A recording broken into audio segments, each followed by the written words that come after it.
जय श्री राम बच्चों। मेरा आज काफ़ी दिनों के बाद वीडियो अपलोड होने जा रहा है। कुछ परेशानी की वजह से मैं कुछ दिनों के लिए वीडियो बना नहीं रहा था। आज से मैं फिर वीडियो बनाना शुरू किया हूँ, जो आज आपके सामने कक्षा 12 के प्रकाशिकी अध्याय के विषय प्रिज्म के बारे में आज होगा। इससे पहले हम लोग परावर्तन और अपवर्तन के बारे में हम लोग पढ़ चुके हैं बच्चों। आज हम लोग पढ़ेंगे प्रिज्म के टॉपिक के बारे में कि प्रिज्म क्या होता है, प्रिज्म से होता क्या क्या है, ये सारी चीज़ें पढ़ेंगे। ठीक है, चलिए सबसे पहले शुरू करते हैं। प्रिज्म किसे कहते हैं, प्रिज्म क्या है? अगर प्रिज्म एक तरह से कहा जाए तो प्रिज्म लेंस की तरह होता है, बस इसकी प्रकृति थोड़ी चेंज होती है। प्रिज्म भी एक पारदर्शी माध्यम होता है। प्रिज्म एक पारदर्शी माध्यम होता है। इससे भी आपका प्रकाश का अपवर्तन ही कराया जाता है। बस इसमें यह होता है कि जो प्रिज्म बनता है सदैव दो कोणों पर झुके होते हैं, यानी प्रिज्म एक ऐसा पारदर्शी माध्यम है जिसका जो समतल पृष्ठ होता है वो दो कोणों पर झुके होते हैं। इसकी प्रॉपर्टी यह है कि इसमें 3 समतल पृष्ठ होता है प्रिज्म में, और प्लस में 2 त्रिभुज पृष्ठ होता है। 3 आपके समतल पृष्ठ होते हैं और 2 त्रिभुज पृष्ठ आपका होता है, जिसको बनाने में प्रिज्म किया जाता है, यानी जिसकी सहायता से हम क्या करते हैं, प्रिज्म को बनाते हैं। प्रिज्म से सबसे पहले अगर बात करें अपवर्तन की, तो अपवर्तन होने पर इसमें सबसे पहली प्रक्रिया आती है ये, जिससे आपका प्रिज्म की तरह होगा, एकदम त्रिभुज की तरह। ये हो गया आपका प्रिज्म, जिसका ऊपरी कोण प्रिज्म कोण कहलाता है। इसको हम लोग प्रिज्म कोण कहते हैं। जब कोई प्रकाश, श्वेत प्रकाश अगर इस पर आपका आपतित हो गया तो ये कई प्रकार की, क्योंकि इसमें क्या होते हैं बच्चों कि 3 समतल 2 त्रिभुज पृष्ठ होता है। इसमें 2 पृष्ठ होता है, एक यहाँ पे आपका पृष्ठ है, जब आपतित होता है तो ये परावर्तित होकर इस तरीके से हो जाता है, अपवर्तित होकर। उसके बाद ये दूसरे पृष्ठ है, फिर अपवर्तित होकर ये इस तरीके से हो जाता है। ये इस तरीके से क्या करता है बच्चों कि आपका क्रिया प्रदर्शित करता है। ये आगे बढ़ाएंगे तो ऐसे हो जाएगा। ये चीज़ें हम बाद में पढ़ेंगे, क्योंकि इसके डेरिवेशन से हम इसका एक सूत्र जो कि प्रिज्म का हमें निकालना होता है अपवर्तनांक, वो भी न्यूनतम विचलन कोण के रूप में हम लोग इसको डिराइव करेंगे, लेकिन आज नहीं, कल। आज हम केवल प्रिज्म के बारे में पढ़ेंगे, ये इसका मेन टॉपिक है। प्रिज्म से रिलेटेड केवल 2 ही चीज़ आएगा आपका पेपर में, एक ये आता है और एक इसका वर्ण विक्षेपण आता है। 2 टॉपिक है, ये आपका डेरिवेशन है, डेरिवेशन को हम लोग कल करेंगे। आज केवल हम प्रिज्म के बारे में, और प्रिज्म से जो हमारा इंद्रधनुष बनता है, 7 रंग वाला स्पेक्ट्रम बनता है, हम उसके बारे में जानेंगे बच्चों। इसलिए आज हम इसको कराएंगे नहीं, केवल आपको बता दे रहे हैं कि आज हम लोग केवल प्रिज्म से रिलेटेड पढ़ेंगे। प्रिज्म क्या है? एक पारदर्शी माध्यम है जिससे अपवर्तन होता है, जिसके समतल पृष्ठ 2 कोणों पर झुके होते हैं, उसे प्रिज्म कहते हैं। प्रिज्म में 3 समतल पृष्ठ होते हैं, 2 त्रिभुज पृष्ठ होते हैं। इतना इसके परिभाषा के लिए काफ़ी है। अब उसके बाद हम पढ़ते हैं इसमें टॉपिक में वर्ण विक्षेपण, कि वर्ण विक्षेपण क्या है। वर्ण विक्षेपण, वर्ण विक्षेपण का मतलब रंगों का बिखरना, रंगों का बिखराव कहा जाए। अगर अपनी भाषा में हम कहें तो उसे हम कहेंगे रंगों का बिखराव। क्या होता है, जब सूर्य का प्रकाश, जब हम जैसे ही इस पर कोई भी सूर्य का प्रकाश डाल दिए, श्वेत प्रकाश, इसे हम कहते हैं श्वेत प्रकाश, और ये सूर्य का ही होता है, क्योंकि सूर्य के ही प्रकाश में आपको 7 रंग दिखाई देते हैं, सभी में नहीं होता। सूर्य के प्रकाश में ही 7 रंग होता है, तो कह सकते हैं कि जो स्रोत होगा वो सूर्य होना चाहिए। सूर्य का जैसे ही 7 प्रकाश से डाला जाता है तो क्या होता है, सबसे पहले ये आपका थोड़ा सा अपवर्तित होकर यहाँ से पहले ये निकल जाएगा, जिसमें हम बोलते हैं कि ये रेड यानी लाल रंग का बनता है। आपका पहला जो वर्ण विक्षेपण है वो लाल रंग का होगा। दूसरा फिर ऐसे हो जाएगा, आपका ऐसे बनता है। इसको याद करने का सबसे सिंपल तरीका विब ग्योर, याद करते सीधा है, लेकिन स्पेक्ट्रम में बनता इस तरीके से है, यानी अधिक तरंग दैर्ध्य से लेके कम तरंग दैर्ध्य की ओर बनता है। तो यानी अधिक तरंग दैर्ध्य लाल है, तो उसके बाद आएगा आपका ऑरेंज। ऑरेंज का मतलब हो जाएगा आपका नारंगी। उसके बाद तीसरा आपका इसी तरीके से यहाँ होने के बाद फिर आपका आएगा। तीसरा आपका हो जाएगा येलो यानी कि पीला। चौथा निकालेंगे तो चौथा आपका हो जाएगा ग्रीन। ग्रीन का मतलब आपका हो जाएगा बच्चों हरा। ठीक।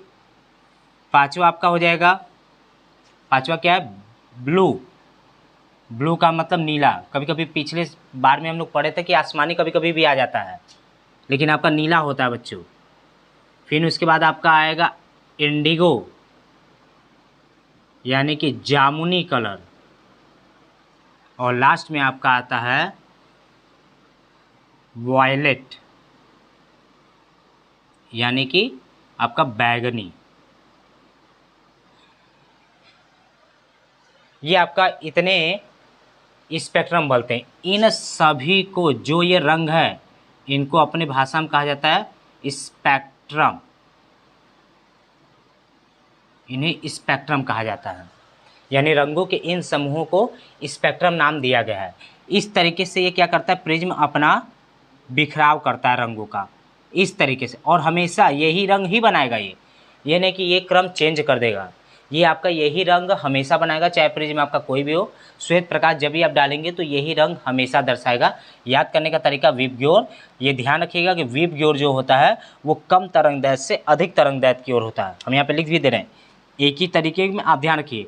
इधर वाला सबसे कम बताएगा, इधर वाला सबसे अधिक कुछ चीज़ों में। जैसे अगर तरंगदैर्घ्य की बात करें, तरंगदैर्घ्य के लिए, तो तरंगदैर्घ्य के लिए आपका भी जो हो जाएगा वो छोटा हो जाएगा और रेड जो हो जाएगा वो बड़ा हो जाएगा बच्चों। उसके बाद अगर अपवर्तनांक की बात करें कि किस रंग का अपवर्तनांक के लिए अगर बात करें, अपवर्तनांक किसके लिए ज़्यादा होगा, तो अपवर्तनांक के लिए भी आपका ज़्यादा हो जाएगा और रेड आपका कम हो जाएगा बच्चों। यानी कि आपके बैगनी रंग का अपवर्तनांक ज़्यादा होगा और लाल रंग का अपवर्तनांक कम होगा। इसी प्रकार अगर बात करें विक्षेपण के लिए या विचलन के लिए,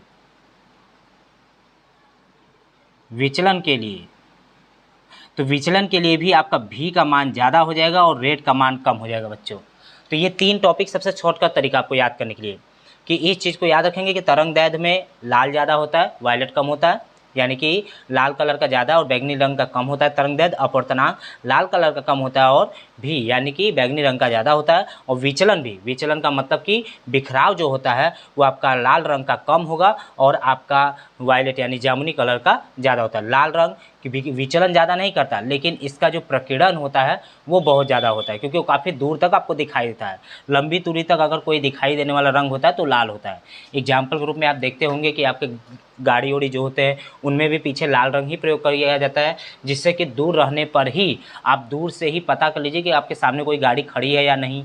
टावर है तो टावर पे भी ऊंचे ऊंचे स्थानों पर टावर पर भी छोटी लाइट रेड कलर की ही लगाई जाती है, जिससे क्या होता है कि अगर कोई चीज़ दूर हो तो भी पता चल जाता है कि टावर आपका चालू है या बंद है। अधिकांश केस में अगर किसी भी चीज़ को दूर से अगर देखा जाए, हवाई जहाज़ के नीचे भी रात के समय में जो लाइटें लगाई जाती है सबसे ज़्यादा लाल कलर की लगाई जाती है, क्योंकि उतनी ऊंचाई तक उड़ने पर भी नीचे सोया हुआ व्यक्ति ज़मीन पर उस जहाज़ को बहुत सरलता से देख लेता है कि हाँ ऊपर कोई हवाई जहाज़ उड़ रहा है, क्योंकि उसमें जो लाल रंग का बत्ती जलता रहता है उससे इसे पता चल जाता है बच्चों। अगर कोई और लाइट आप लगा देंगे तो क्या करेंगे कि वो उन्हें दिखाई नहीं देगा। इधर से आपका लाल से पीछे तक कम से कम ब्लू तक आएंगे तो उन्हें दिखाई देता है, लेकिन इंडिगो और अगर आप वायलेट लगा देंगे तो आपको वो दिखाई नहीं देगा अगर ऊंचाई तक है तो, क्योंकि ब्लू कलर आपका सबसे ज़्यादा टीवी में भी प्रयोग होता है।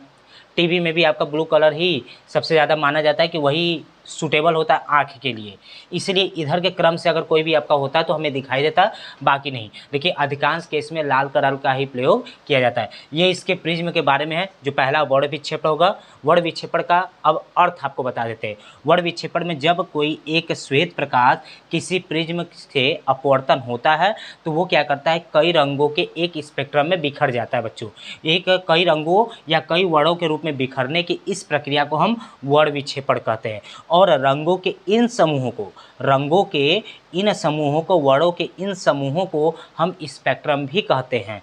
और इस पूरी प्रक्रिया में आपका बैगनी रंग का और लाल रंग में इन चीज़ों के तीन चीज़ों के बारे में तुलना की गई, जिससे आप सरलता से इस चीज़ को याद रख सकते हैं बच्चों।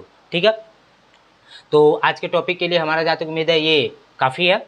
इसके एक और टॉपिक हमारे पास बचा है, और वो क्या है कि इसके लिए जो अभी हमने इसके पहले लिखा था इसका सूत्र डिराइव करने के लिए, वो सूत्र हम आपको सिंपल तरीके से प्रिज्म में सिंपल तरीके से आपको डिराइव करके दिखाएंगे, जिससे आप बहुत सरलता से याद कर लोगे, आपको अच्छे से और जल्दी से याद भी हो जाएगा। मेरा काम है ये, मेरे चैनल का नाम इजी टीचिंग है, मतलब कि मैं आपको सरल से सरल तरीका किसी भी 12 का हो चाहे 10 का हो या किसी मैथ फिजिक्स कोई भी केमिस्ट्री, उसको सिंपल तरीके से सीखना या फिर सिंपल तरीके से याद करना ही बताएंगे। बहुत कठिन नहीं कि जिससे कि आप बहुत ज़्यादा दिन भर 2 घंटा 4 घंटा 8 घंटा जग जग के उसको लर्न करें, ज़्यादा याद करें, उतना करने करना। हमारा काम होता है इसको छोटे रूपों में आपको तैयार कराना। छोटे रूप में आप तैयार कर लेंगे, आपके लिए आसान हो जाएगा। ठीक है बच्चों, चलिए आज के लिए इस वीडियो में इतना ही।